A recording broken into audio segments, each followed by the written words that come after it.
Ez a Magyar Kultúra Napja. Be fog az egész társaság állni ide a Kárász utca közepére, libasorba, és szépen tyúklépésbe fogunk menni egy kört, egészen a McDonald'sig, és onnan vissza. A menet elején és végén pedig egy hatalmasat kukorékolunk, így alkotunk együtt egy közösséget, egy olyan közösséget, akik a kultúráért szeretnének valamit tenni, közösséget alkotni.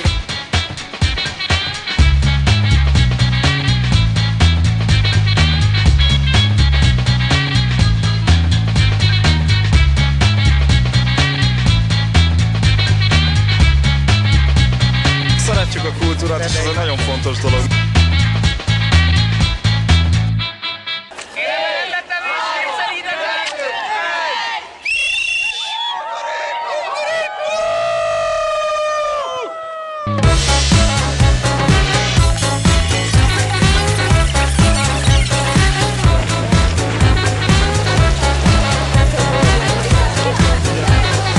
Azt sem tudom mi ez.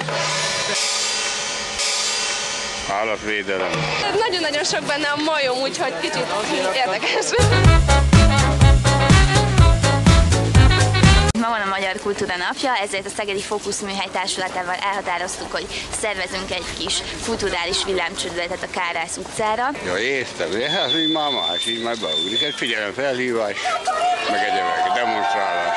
Kultúra mellett gondolom, jó teszik.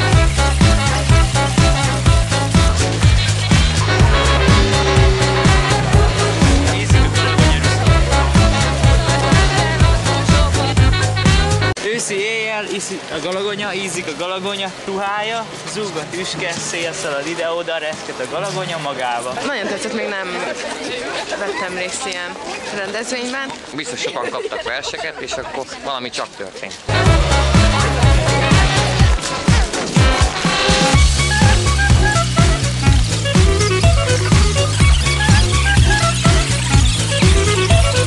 Szerintem jól sikerült, és mire visszaért a sor, arra még jó páran becsatlakoztak. Lehetett volna jobb is, de szerintem az abszolút sikerélmény volt, hogy az utca emberét is be tudtuk hívni ebbe a kis menetbe. Hagyjuk ezt abba, és ezt majd tessék, kapcsolja ki, ne forgassák. Ez a Magyar Kultúra Napja. Ne forgassák.